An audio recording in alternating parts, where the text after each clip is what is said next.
Hello and welcome to the Being Human podcast. I'm Dr. Greg Bottaro. I'm your host for this show, and today I'm sharing with you.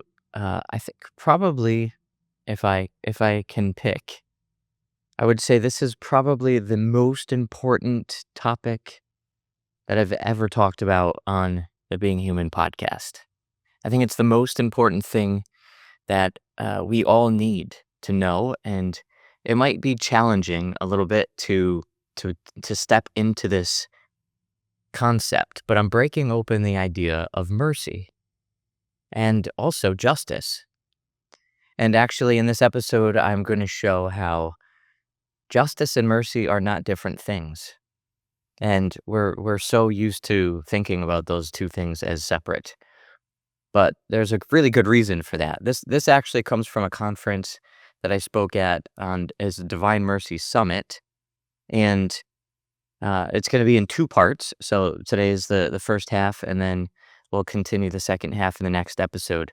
But I really hope you open up your mind and heart to receive the message of this particular talk. And as we also, at this time that this episode is released, are preparing for Christmas to receive the joy and love of God in the incarnation and the gift that He is to us, that we would open up a deeper capacity in us to receive Him in His mercy. So I hope this blesses you. Please pray for us here at the Catholic Psych Institute as I'm praying for you. God bless you. I spent the last 10 years learning how to help people using the best techniques available in psychology integrated with the Catholic faith. Now we've figured out that there's a better way to help people than just slapping a Catholic label on the same secular model of therapy you find anywhere else. The real question is, how will we make this shift to a new model of truly Catholic accompaniment, keeping the psychological sciences in mind while opening up to a more human and more effective approach? This podcast is here to give you the answer. Join me and follow along as I take you behind the scenes of what this new model looks like, using recorded audio from sessions working with my team, with colleagues, and even directly with clients. My name is Dr. Greg Bottaro, and I want to welcome you to the Being Human podcast.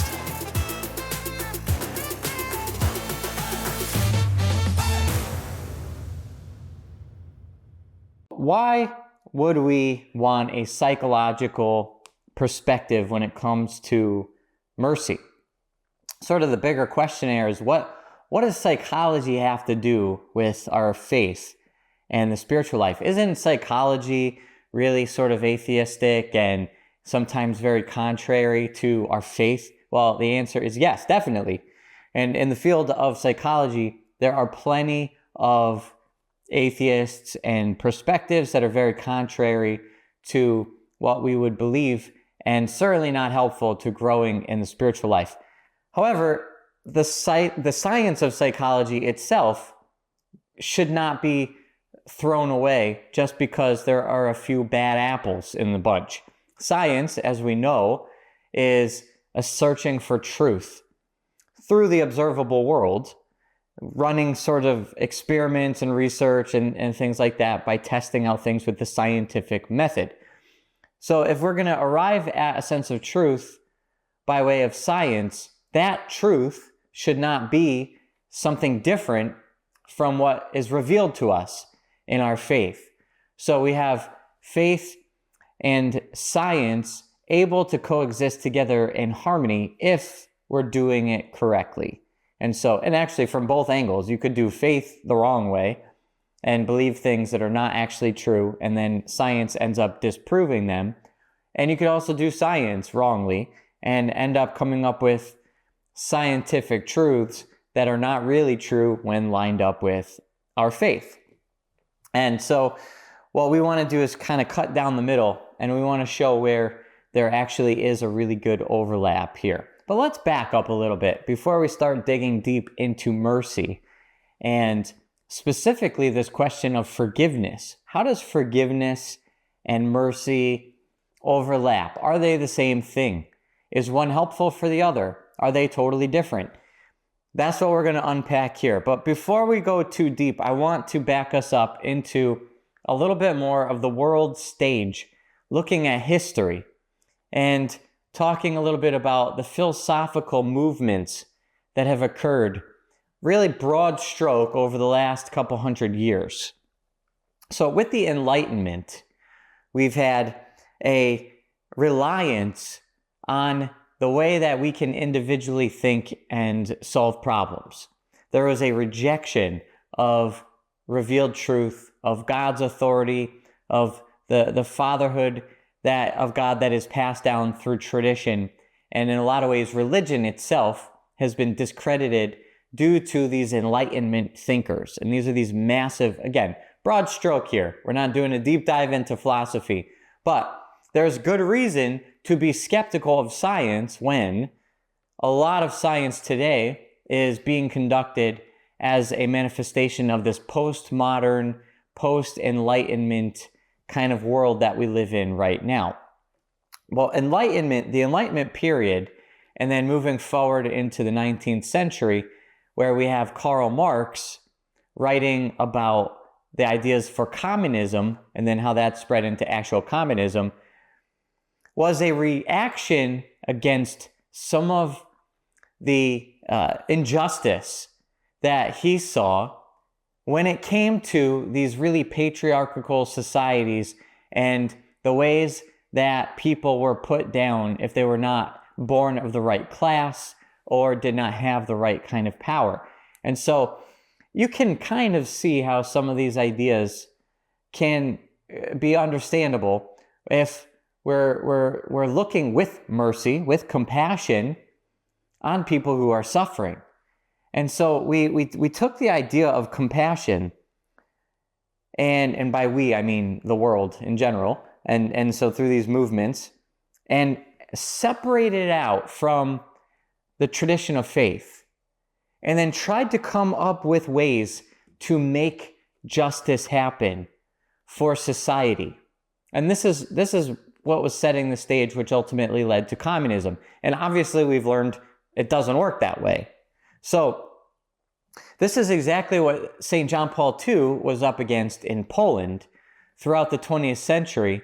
And this was the kind of backdrop sociologically and philosophically that he was growing up in and fighting against as he developed his personalism, his philosophy of the human person, and tried to understand how to give people truth in a way that they needed to hear it. So we were living in a time when the world was rejecting tradition for tradition's sake, rejecting the sort of authority of our previous generations, and seeking ways to discover truth and create economies and politics and society that was more equitable and just. The problem is that those two things couldn't be divorced. They can't be divorced. And so this is what we're going to open up here a little bit more as we start to understand why and how this is so crucial to get this right when we're talking about mercy. And as we open up a conversation about mercy and how it relates to forgiveness and how we can understand mercy today. And this will make more sense when I get to the psychological dimension, but I want to sort of set the stage a little bit here to understand why this is really important. So John Paul II was listening to his contemporaries in philosophy, and this movement called phenomenology started to develop, which was this idea that we should discover truth not because of some kind of objective reason out there, but because it's what it feels like for each of us internally. And they're not wrong. We can discover truth based on what it feels like internally. In other words, once again, if we bring together the kinds of truth that all lead to the capital T truth, which is leading us to God, who is the God of all truth, those paths should all converge. They should not be in opposition to each other, leading in different directions. So in other words, if we do know by reason and by objective reasoning that there is something that is true, then we should also be able to make sense of our experience in light of that truth. And so John Paul II wanted to make a way of thinking about what is true that made sense according to the needs of contemporary people. And so he couldn't just sort of repeat the Thomistic, the ways that the church has always taught what is right and wrong that go back 800 years. And basically the church just had categories of philosophy, and they said this is right and this is wrong and this is why and this is how it makes sense according to what we objectively know about all people. And then St. John Paul II comes in and says, well, the individual person is really important. The individuality of the person is very important. The subjectivity. And in fact, he said, it's so important that the dignity of the human person lies in the fact that we are each completely unrepeatable, that we are so unique. And not only that, but we are incommunicable. There's a depth to each individual person that is beyond understanding, and uniquely so. So while there is a lot of me that, because of my humanity, I can connect with other people, there's also some part of me that nobody else will ever be able to understand. So it's really interesting how this all comes into play. And so we're moving deeper into an understanding of where the world is at. And the world has kind of created a dichotomy, a false dichotomy between things that are objective and passed down and reasoned, and then things that are internal and subjective and experienced. John Paul II brings together that false dichotomy. He says, no, it doesn't have to be either or. It can be both and.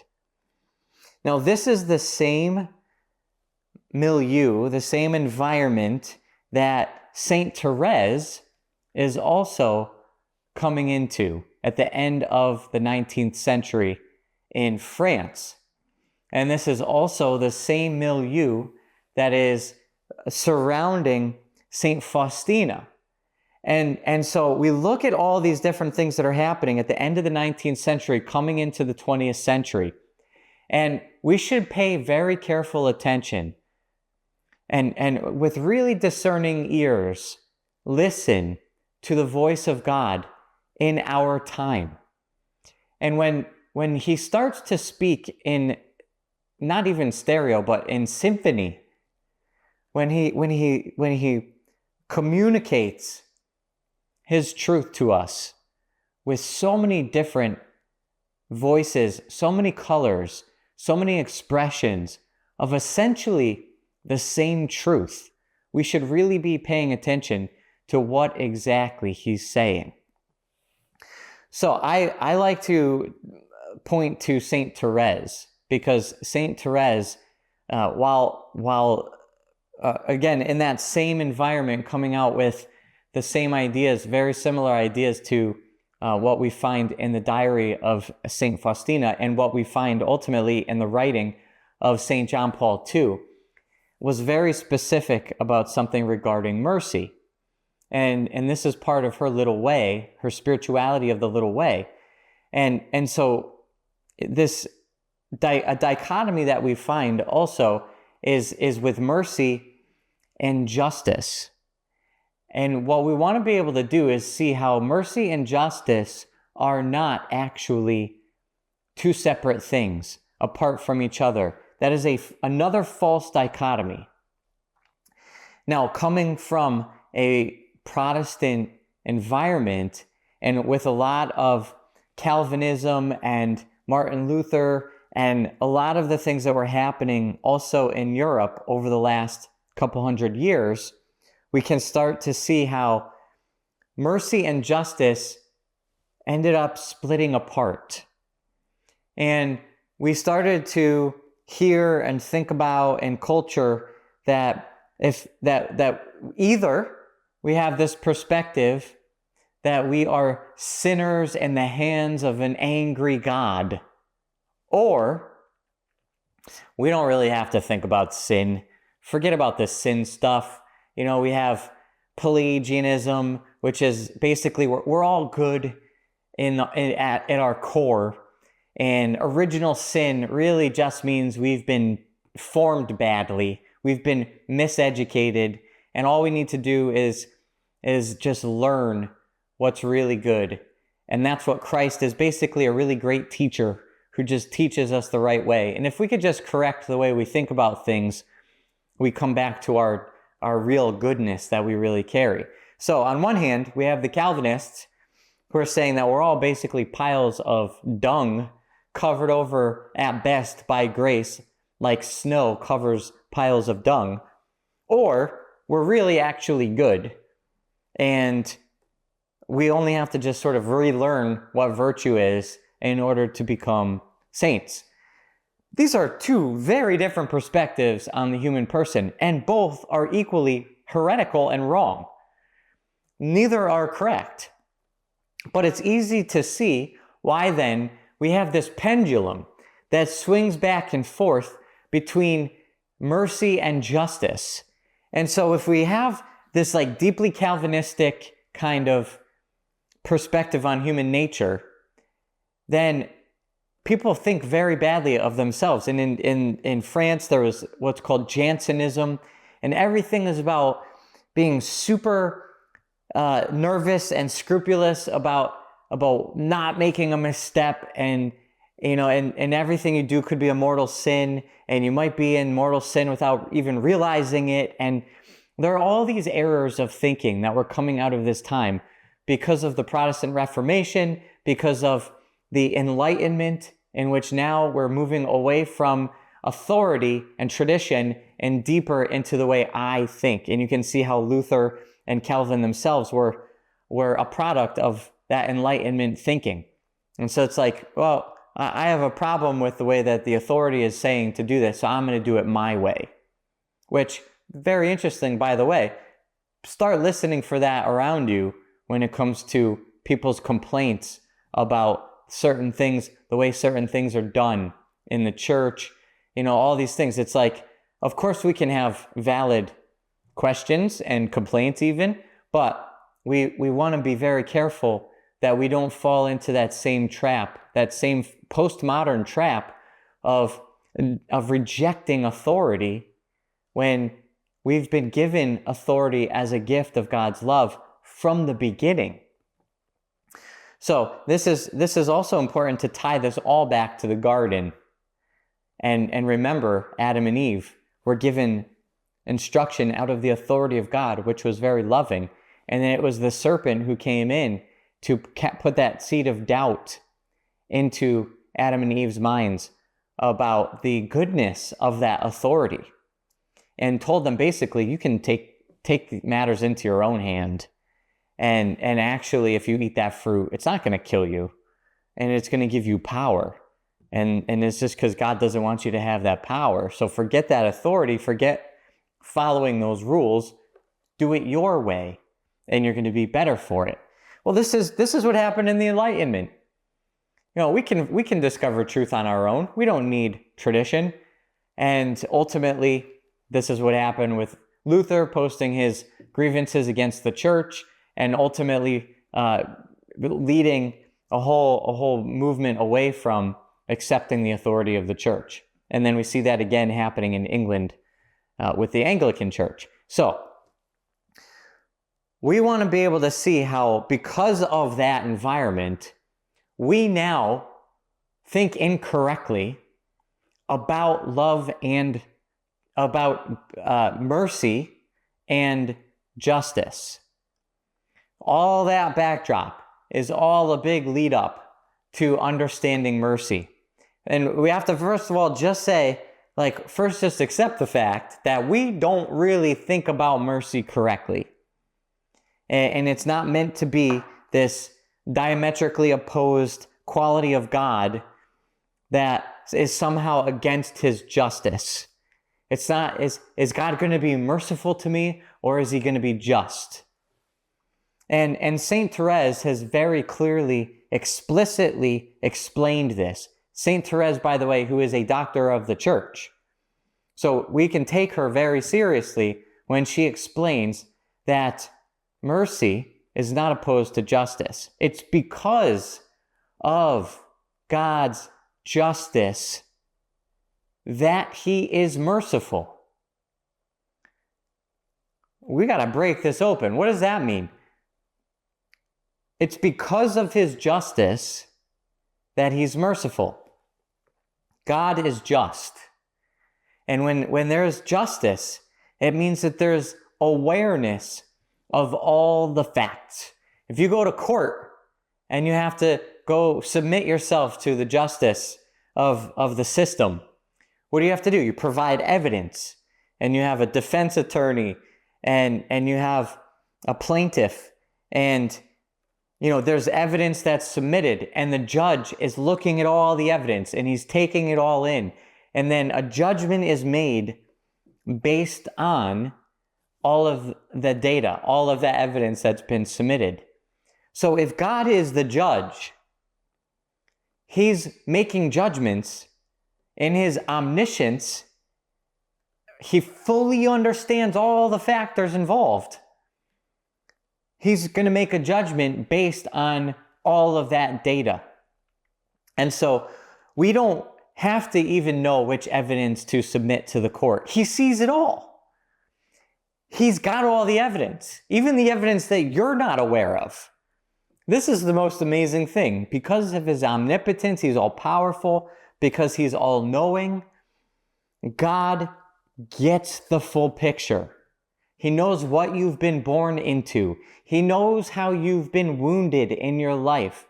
He knows that you've been given bad examples, or that nobody ever taught you how to really develop virtue in the fullest, most perfect, best extent possible. Out of God's justice, he gave himself to us in his Son.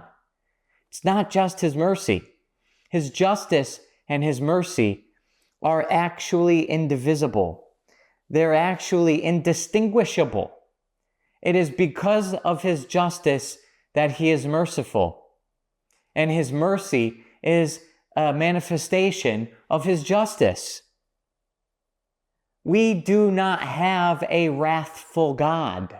That is a line from the Protestant Reformation. That's not Catholic. And the ways that we receive the correction of God may sometimes feel like God is angry with us. But God is never angry with us. Even if there are corrections that we need to make, and out of God's love and his providence, he allows for different crooked lines to lead towards a straight line being drawn directly from us to him, so that we grow in this path towards closer union with him through the course of our lifetime. Given the imperfections of concupiscence and the circumstances in which we find ourselves in this world, he finds us. He sees us as in the broken messes that we are. And he will find any way to pull us closer to him from whichever corner of the room we are hiding in, or broken down into, or lost in, or stuck behind. He's going to pull us all towards him. And sometimes that means we're going in crazy ways. And sometimes it means like that lost job, or that sickness, or that death in the family, or something else, that loss or that grief couldn't possibly be out of God's love. But he knows exactly what we need to draw us closer to him. So this is a really important point. If you get nothing else out of anything that I have to say, please take this home with you. That it is because of God's justice that he is merciful. And he knows your constitution. He knows how you've been formed. He knows what you're made of. He knows your weaknesses. And he knows where and why and how you're doing the things you're doing, even if you don't know it yourself. And his response as a perfect Father who is infinite love, given the data that he has from his infinite knowledge, and exacting upon you the bestowal of love with his infinite power is his mercy. So this is sort of the backdrop here. And so we want to take that with us now as we go a little bit deeper into this question of what is the difference or the similarity, or where is the overlap between what we talk about in forgiveness and what we mean by mercy.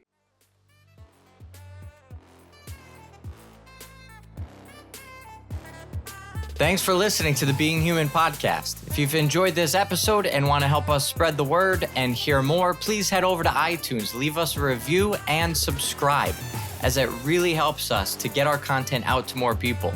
Be sure to listen next time as I take you deeper into what it means to be human. If you want more free content and information about what we do at the Catholic Psych Institute, head on over to CatholicPsych.com. God bless you.